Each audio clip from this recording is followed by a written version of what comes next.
So Aaron Schock, this is huge. It's Aaron Schock's first time at the City Club, and that's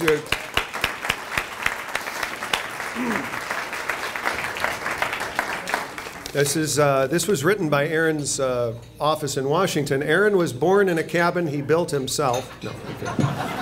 I'm sorry. We put that one aside. That's not. We're not using that one anymore. Something happened. I don't know what to. Okay, this is true now. This is true. Aaron Schock got a 4-year finance degree from the great Bradley University down in Peoria. Can we hear it for Bradley? We heard a lot about the University of Illinois. Here's Bradley. 4-year finance degree in 2 years. And at about that time, he went into real estate development. But he began his public service about the same time. At the age of 19, being elected a member of the Peoria School Board, which is one of the largest school boards in the state, obviously after CPS, with one of the largest with elected members. And when he was about 20, he was elected by his fellow school board members to be the vice president of that district, and at 21 became the president of the district. It took very little time for Springfield to call, hello Springfield, and ask Aaron to come down and join the General Assembly, where in 2007 he shared a Good Government Award with a then obscure state senator from the south side of the city of Chicago, Barack Obama. I don't know if anybody ever heard. So in 2007, Aaron Schock, Barack Obama shared the same Good Government Award.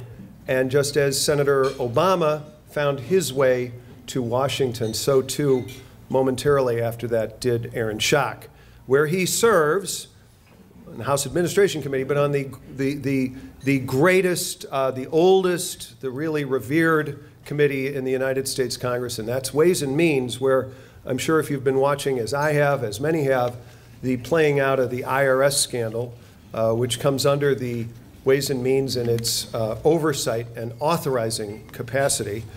The congressman's statements and questions have caught national attention, as well they should, and as we will learn why when we welcome to this podium Aaron Schock of Peoria. Ladies and gentlemen.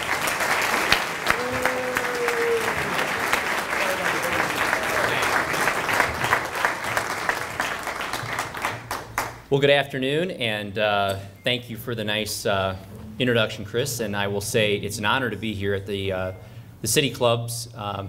It's amazing to me how many people knew I was speaking here today, because I got a lot of people reaching out saying, "Oh my gosh, you're speaking at the City Clubs," and I said I didn't realize it was that big of a deal. So you guys are a really big deal. I'm sure there are many things that you would like to talk about today, and I was joking with my staff this morning, who called me and said, "Do you have everything you need to talk about tax reform?" And I laughed and I said, "I don't think this group is going to be interested in tax reform," because having done already a few radio appearances and other meetings today, it seems that we're sticking with acronyms. Between the IRS, the NSA, the AP, that's what folks have been talking to me about as I come home every weekend from Washington, D.C. But I take very seriously my job as a representative, both to represent the views of my constituents, but also not just to be a proxy, but also to take information that I have as a working member of the body, information that I gather, information that I get that the working men and women of my district who are busy going about their daily lives may not have access to, and the important job of that representative to go and educate and help disseminate that information to his or her constituents. And so what I hope today, this morning, this afternoon, is to share a little bit of that information about where I see our country headed, the concerns that I have, the issues that I'm working on, but then also to allow for plenty of time for you to drive the discussion and to do some Q&A. For those of you that know my background, I did not grow up in a political household. In fact, nobody in my family has ever run for office. I'm the youngest of 4 children, kind of the oops child. I have 3 older siblings. They're quite a bit older, 15 nieces and nephews, and the son of a physician. So he told me I could be anything I want to be other than an attorney, so I became a politician. Just kidding. And so my drive to public service really was when government got in my way. It was mentioned I ran for the school board at 19, not because I thought the school board was a cool place to be, but because I had been accepted to the University of Illinois to go into accounting, only to find out that my school system would not let me graduate because they wanted the $6,400 that they get from the state of Illinois for every child in the system. I thought it was lunacy, and after contacting my board members, they uniformly said, we're not letting you out because of the money. And so I subsequently ran against the school board president and beat her. And so that was really my foray into politics. And likewise, ran against the state legislator, not because anybody in Springfield called me. In fact, they were quite humorous about the idea of a 22-year-old taking on an 8-year incumbent in a district that had never elected a Republican in the history of the state of Illinois. It subsequently became the most expensive House race in state history, and I won by 235 votes out of 40,000 votes cast. Again, I tell you that because my whole goal in being in public service is to go after broken government and try and fix it. And as a finance major and an entrepreneur at heart, I believe our country is unique and special because my great-grandfather who left Germany, who came here, who started a fruit stand in Chicago, his son who started a greenhouse business, and his son who became a doctor, and his son who became a congressman, that story cannot be told in many other countries around the world. And I think that story and that country is precious enough that we need to all commit ourselves to protecting what is unique about America. And that does not mean we have to run for office, but I think advocate for policies that keep America special and different. And one of the things that is unique and special about America is the opportunity to work your tail off and go far. The opportunities to succeed. And one of the reasons why I fought so hard when I came to Congress to get on the Ways and Means Committee is because I don't believe there's anything greater about our country than being the favored place to hire someone, being the favored place to invest. Why? Because that's what gives opportunity for people to go out and start their own businesses, and the opportunity for those who are in business to hire more people and folks to be able to get a job and work hard to better them and their family. And so the Ways and Means Committee, for those that don't know, focuses really on 3 big issues. 1, tax policy. 2nd, trade policy. And 3rd, entitlement programs. Well, assuming most people care about the tax policy, you get that one. Trade policy is key because we're only 5% of the world's population. And I would argue you got to be a pretty defeatist mentality to think we're better off walling ourselves up and only trading and inventing and growing and selling to the 5% of the world instead of the 95% of the world. So I've been very passionate and outspoken about finding new markets and advocating for new trade agreements. And one of those initiatives when I came to Congress was starting the Columbia Trade Agreement Caucus and helping pass both the Panama, Colombia, and South Korea trade agreements. Since those bills passed the Congress, we've seen exports to those 3 countries cumulatively shoot up in just 1 year by 66%. Why is that important? Because those farmers and those manufacturers are our neighbors, and in some places our employers, and their ability to continue to hire and invest here in Illinois is part and parcel to finding new markets and new customers. And finally, the issue of entitlements. I'm going to bore you with only 3 slides today. I hate PowerPoints, but I think 3 slides illustrate one of our biggest challenges facing our country, and that's our entitlement programs. And what I mean by that are Medicare, Medicaid, and Social Security. These are programs that currently my grandparents rely on, certainly my parents are hoping to rely on, and I think my generation, while many don't think they're going to rely on them, when the time comes, I'm certain they're going to want a safety net there in case they need it. And so taking advantage of time and being responsible is not only important to maintaining those 3 important programs, but also to the overall health of our country. One of the challenges as a member of Congress is we are a function of who we represent. So people will say all the time, well, gee, why don't you guys just do the right thing out there? You know, we want people that will do the right thing, and yet we come home to our constituents and we have to run every 2 years. All 435 of us are up every 2 years. And so the good news of that is we have to stay in touch with our constituents. I would like to say that the House of Representatives is the people's house and closest to the people because of the function of having to run every 2 years. We've got a pulse on where the country is. But on the issues of debt and deficits, people continue to talk about wanting to rein in deficits, wanting to rein in the control of out-of-control spending. And yet when we ask people where should we cut, you'll be interested to know that over the last 4 years, the national polls have come back with the same top 3 that we should cut. Number one, waste, fraud, and abuse. If only we could solve our nation's problems on waste, fraud, and abuse. Second, eliminate foreign aid. Stop giving all that free stuff to other countries. We need to keep it here in the United States. By the way, foreign aid accounts for less than 2% of our budget. And number three, cut Congress's salary. So we can do all three of those. In fact, not just cut our salary, eliminate all our staffs, and we're less than 3% of our overall budget. Now, what I want to leave you with are a couple of facts. Number one, we only have 60 cents out of every dollar that we currently spend. So you don't have to be a mathematician or an accountant in your field to understand that we're borrowing 40 cents out of every dollar that we spend. And so the challenge when we go through these budgets, and the challenge you'll read about with the debt limit, and you've got the far right and the far left with their demands in order for us to continue raising the debt, is that we spend 65 cents out of every dollar today maintaining three programs: Medicare, Medicaid, Social Security, and interest on the debt. 65 cents out of every dollar. So the first graph I'm going to show you is where we spend our money. Because if you're all shareholders in the largest corporation on earth, which is the United States of America, nobody spends more than we do, no other government, and no other private business, $3.5 trillion a year. And we want to fix this problem, you got to know where the problem is. You got to know what's driving the problem. So 2/3 of our budget, Social Security, Medicare, Medicaid, interest on the debt, mandatory spending, 2/3. 2/3 of our spending in Washington, D.C., I never vote on. It's autopilot spending. Unless you change those programs proactively, that continues to grow. That means you got 30 cents to talk about, or 40 cents roughly. Actually about 35 cents. And that 35 cents is almost equally divided.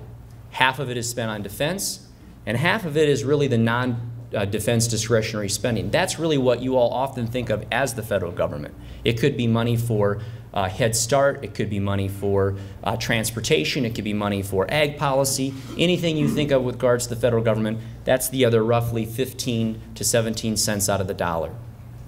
Well, why is that relevant? Because if you care about all of these programs, as I know many of you do, who will come into my office and talk about the need to invest in early childhood education, the need to invest in public funding of the arts, the needs to invest in a first-class highway system and airports, then you'll want us to deal with entitlements. Why?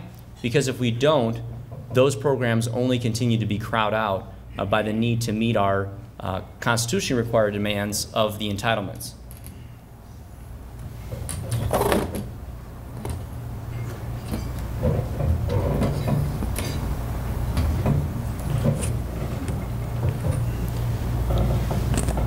This is the other graph I wanted to show you. Actually, this one here. So this is the percent of the debt held by the public. So you can see the highest point we were at was just over 100% during World War II. And the current path is based on where Washington, D.C. is currently with spending. I don't need to tell you that's a pretty scary trajectory for our country.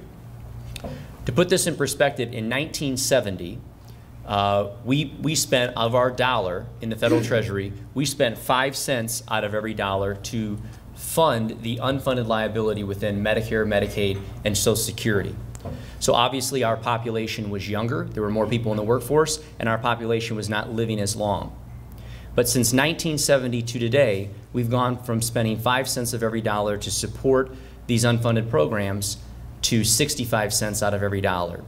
And today, 10,000 senior citizens in America will roll on to Medicare and Social Security. And tomorrow, another 10,000. And it's expected 10,000 Americans every day, even Saturdays and Sundays, for the next 10 years will roll onto those programs. And so it's why many of us are passionate about fixing these problems long term, these programs long term, because we know it's important not only for current seniors. If nothing is done, the current actuarial calculation is that Social Security and Medicare both will go bankrupt and run out of their IOUs within the next 2 decades. And the current law of the land is current recipients on Social Security will receive a 20% cut across the board. So if we do nothing, current recipients will receive a 20% cut. So the opportunity to do nothing, or the option of doing nothing, really is ensuring a cut to current recipients of those programs. So I just ask you to keep that in mind as you talk about what the federal government should be involved in, what the federal government should be investing in, is so long as we have those major drivers of our debt continuing to drive us into further indebtedness, we're going to have challenges as a country. Finally, one of the areas that I think we need to work on as a federal government to make America more competitive is a 70,000-page tax code, which is not only the largest tax code in the industrialized world, it's also one of the most expensive. In 1986, when Tip O'Neill, the Democratic Speaker, along with Ronald Reagan, the Republican President, joined hands and said, we need to do tax reform, it's too expensive, it's too costly, it's too difficult for ordinary Americans, 6 out of 10 Americans who pay taxes had to hire somebody else to do their tax returns. Today, that number is 9 out of 10 Americans who pay taxes have to hire someone else to do their tax returns. Clearly, this is not the America that we should have. It's certainly not the tax code that we should have. We spend 6 billion man-hours a year to produce compliance with the tax code. We have more tax preparers in our country than firefighters and police officers combined. So oftentimes people will say, well, why are you so passionate about tax reform? It's because I don't think there's any free money, and there's certainly no free hours in the day, and every dollar and every hour that our small businesses and our individual families are having to spend complying with the tax code is money and time that they're not investing somewhere else. I believe we're very close at reaching some kind of an agreement between the House and the Senate on tax reform, but the latest issues that have arisen with the IRS obviously make that much, much more difficult. And certainly one's faith and belief that the IRS will carry out any revisions within the tax code in a fair and equitable way have been challenged by the latest break in the IRS scandal. Finally, I would say the issue of immigration reform, which I was happy to meet with the group before this afternoon's speech, continues to be at the forefront of my constituents' mind.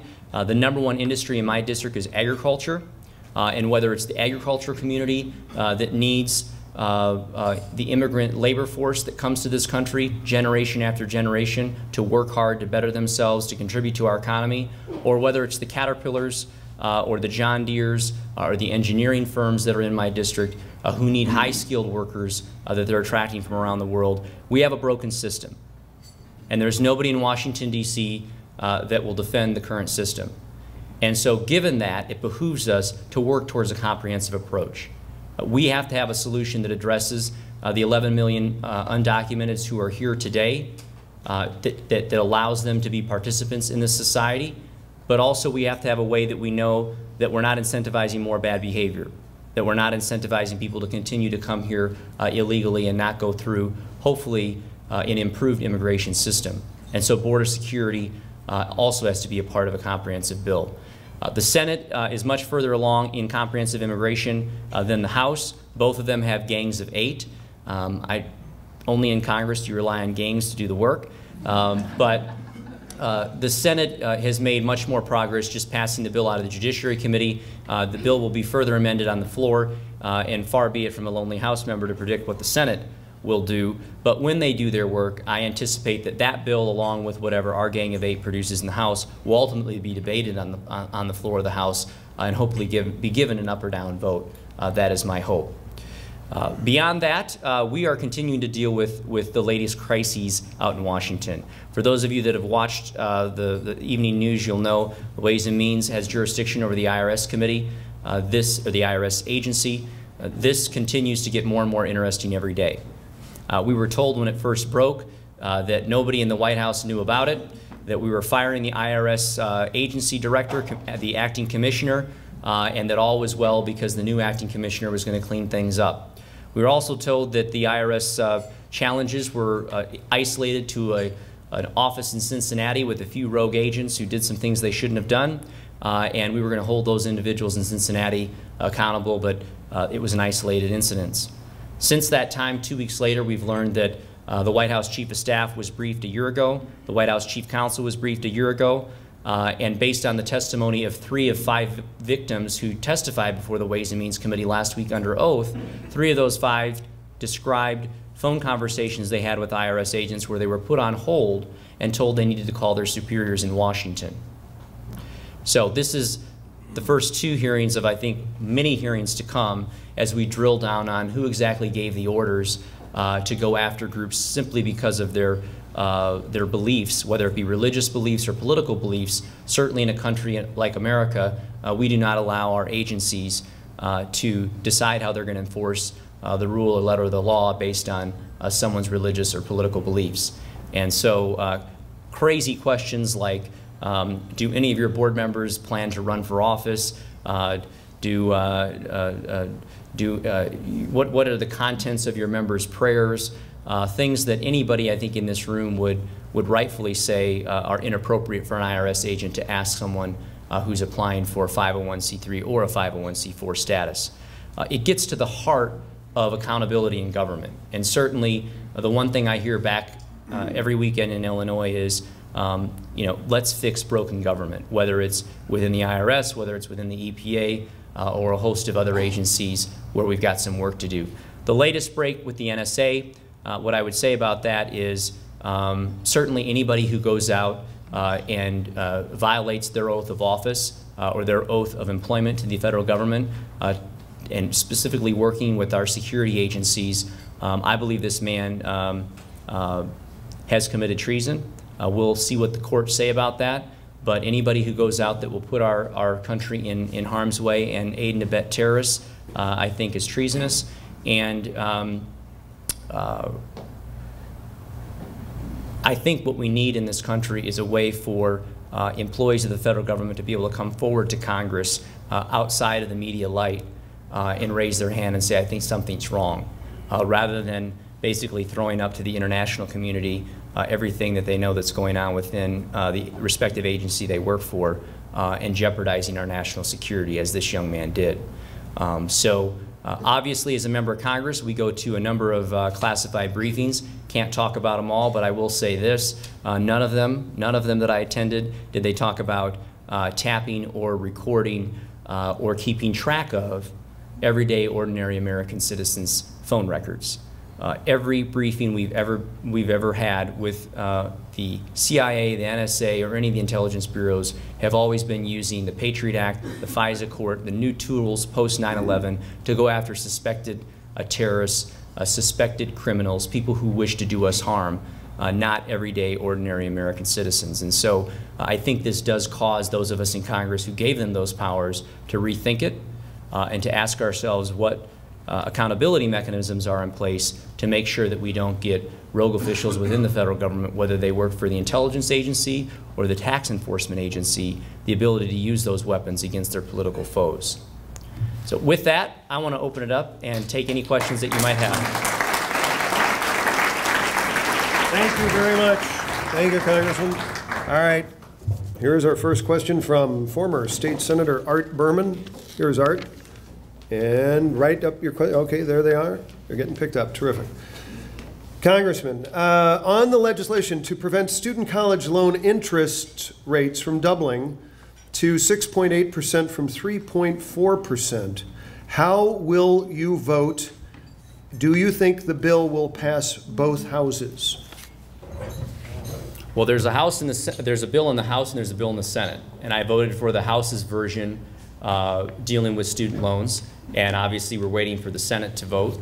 And when they do, there will be a conference committee, and I'm sure that we'll have a heated debate between our House and Senate colleagues. But obviously, the challenge with the student loan program is we subsidize student rates, and we not only have a cost there, but we also have a cost within the Pell Grant program. And the Pell Grant program is scheduled to go bankrupt in the next decade as well. And so one of the things I've been doing, in addition to the interest rate, the loans for the interest rates on loans for students, loans that you asked about, is a tax reform bill that Senator Rubio and I introduced 2 weeks ago that basically would consolidate about 20 different education credits into 3 and use all the savings on administrative costs and plow them into the Pell Grant program to make that system more solvent. So loans are nice, grants are better, and jobs are the best to pay back those loans. Thank you. Jerry Letheroux, a member of the City Club, asks, please describe the type of gun legislation, if any, that you could support. Well, certainly gun legislation that I think is proven to reduce crime and not infringe on the Second Amendment. How is that? Look, I think we have to be very careful, as evidenced by the latest scandals, that when you think you're giving up rights for security, you may end up with neither. And so for those who would suggest that the problem in crime, certainly in the city of Chicago or perhaps other parts of our state, is a lack of tough gun laws, I would humbly submit that we're standing in a city with some of the toughest gun laws and also one of the highest crime rates per capita. And so you should know that I was an original sponsor of a concealed carry law 8 years ago when I went to the state legislature, much to scoffs and laughs by my colleagues who said, that bill hasn't been introduced in a decade, it'll never pass, you're crazy, man. And I said, well, at that point, we were one of 2 states who did not allow its law-abiding citizens the right to carry a concealed weapon, and those states who had the law and the permitting, its crime rate was lower. And so that's my position on that particular issue. Certainly, giving background checks to criminals or giving background checks so we know criminals don't get guns seems to be a common sense proposal. But with each step towards cracking down on criminals, tightening gun restrictions and laws, we have to ask ourselves whether or not the pain is worth the penalty and whether or not really the laws that we're advocating for are truly going to reduce crime. And with regards to the latest push after the Newtown tragedy, I would simply say that where I think we lost the opportunity to do good was really to invest resources in a flawed mental health system currently in our country. I know too many parents and in some cases young people my age who struggle with mental illness, and we don't have a system right now that addresses their problems, that is a hand that reaches out to parents who are trying to get help. And clearly, with the case in Newtown, this was a mother who didn't know where to go for help, for whatever reason, didn't try and reach out adequately soon enough. And so I'm not sure any of the laws that are being produced right now or being proposed would have stopped that tragedy, but I do know getting that kid help before he committed that crime, mental health, perhaps could have. And so that's where my focus has been with reducing nationally some of the gun crime that's continued. Thank you, Congressman. We've got 4 questions on the immigration bill, so let me just group these together. You can take them in whatever order. How will you vote, from Skinny Sheehan, member? How will you vote on the immigration reform bill? Jeff Riley of Riley Public Affairs asks, based on your comments today, is it correct to say that you are supportive of increasing H-1B visas and a STEM fund as part of immigration reform? Okay.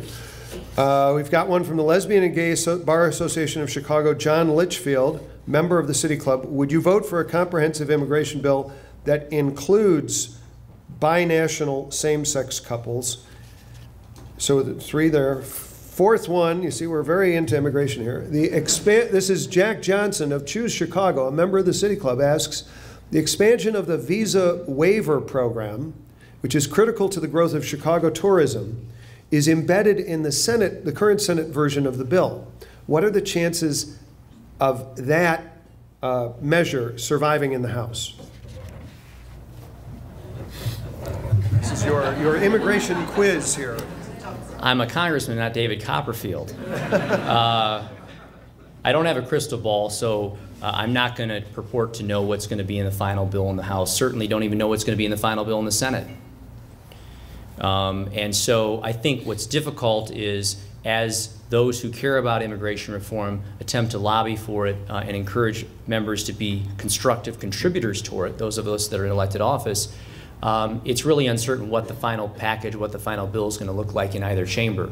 I've said from the moment I ran 5 years ago for Congress in a three-way Republican primary that I believe we need comprehensive immigration reform. And that was not a very popular thing to say 5 years ago in a three-way Republican primary. I was the only one saying it. And so obviously the devil's in the details. I get it. But To the specific questions, I've been a sponsor of many of the standalone bills that are out there, whether it be a bill to increase H-1B visas. I'm on a bill right now to do that as a standalone. Whether it be the visa waiver program. I've been a big proponent for Poland and some of our other natural allies to expand the visa waiver program to them. To the degree I can be an advocate for something like that in the House bill, I will. But as to what the final bill is going to look like, I have no idea. And so what my commitment has been is to be a contributor to a constructive process in trying to push my leadership in the House to give consideration to what the Senate produces, but also to put pressure on the gang of 8 that are in the House that have been given the added opportunity to craft our bill to get it done, to get it through the Judiciary Committee, to allow us to have a debate on the floor and to vote up or down. And then you all can hold us accountable and judge us by how we vote on various amendments and ultimately the final bill. But this is a broken program and a broken system, immigration. And our country remains great. As I mentioned, only 5% of the world's population because of its people, not because of its government. And the ability to continue to attract the best and the brightest and people who want to come here and work harder than anywhere else on earth, I think is part and parcel to continue to keeping our country great. Terrific. Mark Weiermiller calls on your Springfield experience in asking, member of the City Club, by the way, about the Illinois pension fix. Would you support IRAs and 401ks for new Illinois state employees and teachers to begin a phasing out of government pensions, state government pensions, or would you prefer a federal bailout?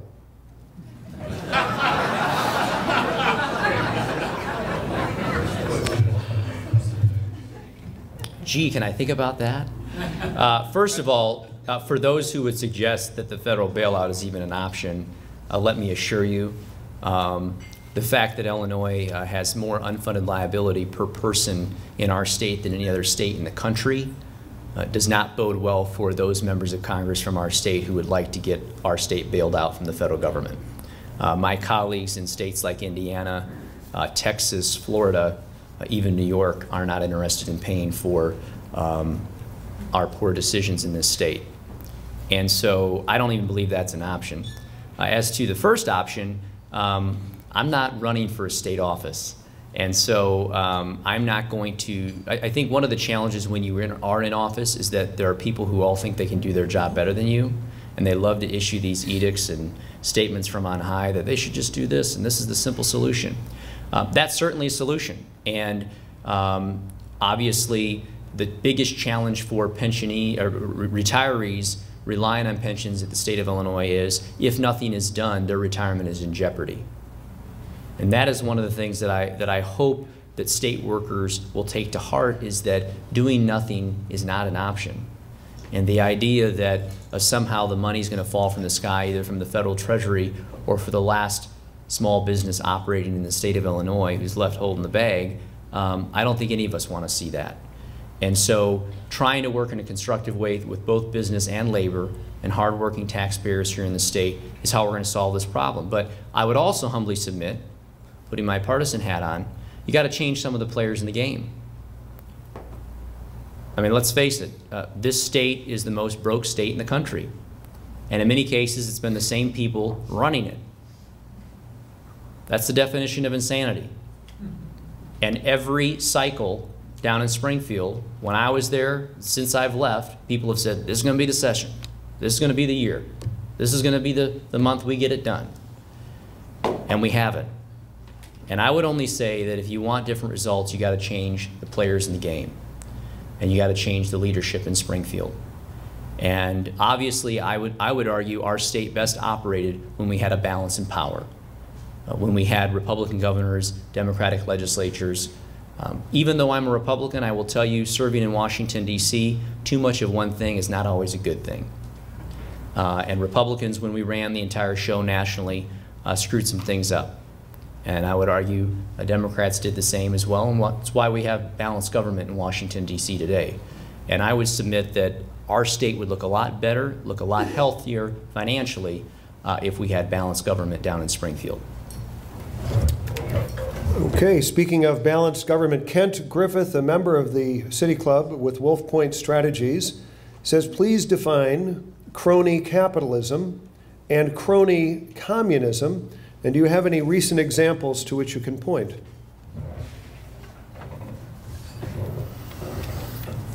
Well, I think anytime there's a different set of rules for people based on their political connections, that's cronyism. So whether it's cronyism capitalism because you're picking winners and losers within the private sector industry, whether it be banks, whether it be automobiles, whether it be energy sector, certainly one might suggest that's crony capitalism. I think what's important is that we remain a country of laws and equal protection under those laws. And so I think the questionnaire may be driven by the fact that whether it be the IRS scandal, which clearly has targeted people based on their political beliefs, whether it be some of the crazy loans and grants that the administration has given out to people who happen to be large contributors, whether it be here in the state of Illinois where we have witnessed pay-to-play under both Republican and Democrat administrations, that's what I think hardworking taxpayers expect to stop. And at the end of the day, as I mentioned, we're all a function of who we represent. And your job as an electorate is to remain informed, remain educated, and remain motivated to keeping those in office accountable. And when you see a bad guy or gal, throw them out. And I would just say that it's easy to talk about Congress in a bad light. It's easy to talk about the process in a bad light. But sometimes we as American people get the government we deserve. And I think we all know examples where there are men and women who are in office who continue to be in office despite the fact that we know they're probably not the best men and women who should be in office. And so it's incumbent upon all of us to do what we can to get good men and women in office so they make the right decisions and do the right thing. Terrific. City Club member Veronica Cunningham works with the Safer Foundation, which works with folks who have served time. That's the Safer Foundation. You spoke about the importance of jobs for people who are, quote, willing to work their tails off. Is that your belief for people with criminal records? If so, what support do you give to removing existing administrative or legislative barriers to employment for this population?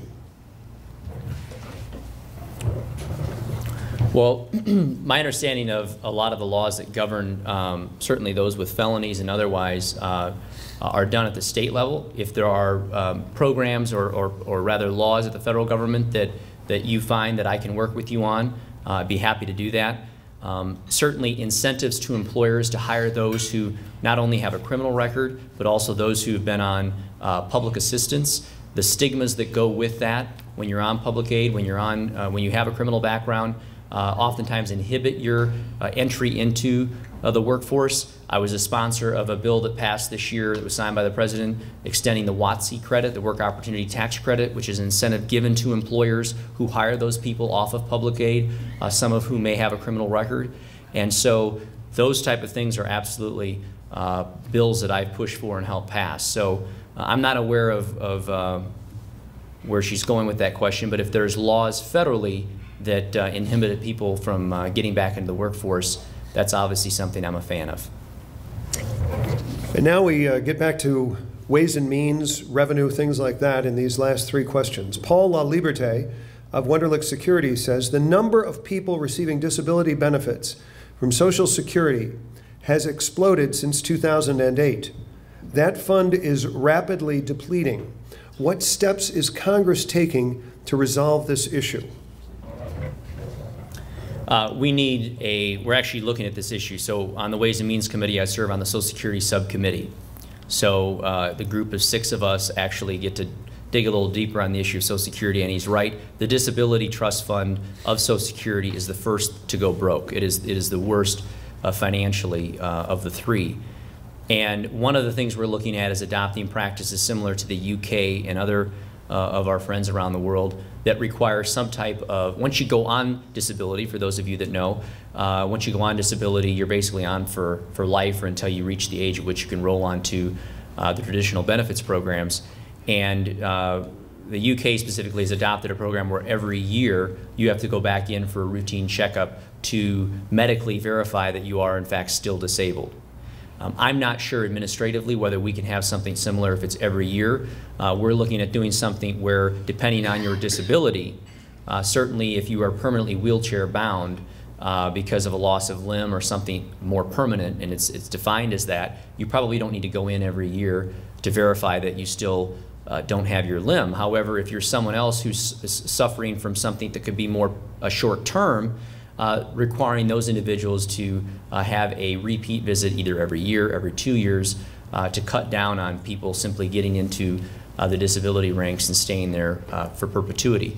The other thing with disability is as the age on Social Security creeps up, people who work in very labor-intensive fields who cannot retire and cannot draw Social Security, as they get to that 65 and 66 years of age, we've seen them then apply for and roll into the disability line item at a greater rate. And so as we talk about fixing programs like Social Security and the possibility for the age creeping up, we've got to be mindful that there is a cause and effect. We don't want folks just simply rolling into the disability program as a result. But greater accountability for those who get that disability check, I think, is important to making sure the dollars get to where they should. Terrific. Linda Foreman is a CPA and a member of the City Club. She asks, if we need revenue at the federal level, why do we cut the dollars for IRS staff? Since $1 spent on staff brings in at least $10 of revenue. IRS has been short-staffed for a while. Did she really ask that? Yes. Let me say this. The IRS has no shortage of money. Any agency who spends $50 million on conferences has plenty of money. Second, the number of we were told that one of the reasons why this additional scrutiny occurred was because they were short-staffed. Do you really have 3 years to ask inappropriate questions of a conservative group if you're short-staffed? And if this is an issue of staffing, how come the liberal groups were approved on the average of 30 to 60 days and the conservative groups it took 2 to 3 years? This has nothing to do with money. And finally, the argument was, well, there was a great uptick in the number of 501c3 and 501c4 applicants, and that is why our staff was doing what they were doing. In fact, we've learned the last 6 years, the number of people who've applied to the IRS for 501c3 and 501c4 has gone down every year for 6 years. So the notion that they need more money, this is an issue of staffing or lack of resources, I'm sorry, is completely bogus. Finally, to wrap it up and bring us all together, Charlie Gardner, member of the City Club, says, so, Congressman, what about tax reform? What about the flat tax, about the VAT? What about breaks for the wealthy? An alternative, why can't you just raise Social Security retirement age and the limit on FICA? Well, where do I start? Well, let's go in reverse. Why can't I just raise the retirement age and the limit on FICA? This is where we get back to we're a function of who we represent. Certainly, we could raise the age and raise the cap on FICA if members of Congress would vote for it. And yes, that would solve the unfunded liability within the system. The challenge is people back home say, don't touch my Social Security. I paid in, better be there for me. I'm relying on it, and don't raise my age. The reality is Social Security could be solved tomorrow just on the age equation, not doing anything with raising the tax cap, by asking people under the age of 55 to work 1 month longer for every year they are under the age of 55. So I just turned 32, so I'm 23 months under the age of 55, or 23 years under the age of 55. So Social Security can be completely solvent tomorrow if my generation, and me specifically, would agree to work 23 months longer than 67 to get my Social Security. So basically, till I'm 69, the system's completely solvent. Contrast that with, so that's, I'll give you, that's the extreme Republican position, okay? The extreme Democratic position is, right now, the tax cap on FICA is $113,000. The reason it's capped is because once you're over $113,000 paying FICA tax, the benefit is capped. And so my Democratic colleagues will say we can solve this problem simply by raising the cap and saying you pay the FICA tax on all income, You know, whether you make $120,000 a year, whether you make $10 million a year. Challenge there, of course, is small businesses that are pass-through entities. It would be a huge tax increase for them to pay FICA tax on all of their earnings company-wide. And so what I think needs to happen is a combination of the two. Some slow creep on age, some faster creep on the tax cap of $113,000, perhaps it goes to $125 or $130 and works its way up. Social Security can be much easier solved if we would just come together. I'm actually working with Steny Hoyer, who's the minority whip right now, very thoughtful guy, a good friend of mine, on trying to put together a bipartisan proposal. I have told him, look, I'll vote for a bill that increases the tax cap, but you got to get your members to vote for something that increases the age slightly as well. Tax reform, look, the devil's in the details. Who doesn't want to go to heaven? Who wants to die? The reality is everybody wants a low rate, and when you talk about getting to the agreed-to rate, which is 25% across the board for individuals, top rate of 25%, nobody pays more than 25%, you get a round of applause and a standing ovation. Then when you tell them it could be the end of the charitable deduction, could be the end of the mortgage deduction, could be the end of the per child tax credit, could be the end of their benefits for savings and retirement, their benefits for tax deferral on health insurance provided by their employer, on and on and on and on. And I'm not saying any of that's in the bill. I'm just simply saying all of that is on the table when you're talking about reform and collapsing down to that lower rate. I will say the notion of a flat tax has gotten some fuel in the last couple of weeks simply because of the IRS scandal and the belief that anything we can do, whether it be a flat tax or perhaps even a nationwide VAT tax that would get the IRS out of our businesses and individual lives would be a big win. Politically speaking, I don't see that happening, but I will tell you the number of folks coming to see me and talking about a nationwide VAT tax in exchange for an income tax has definitely picked up. So that's why all of you being involved, being here today, being educated is so important.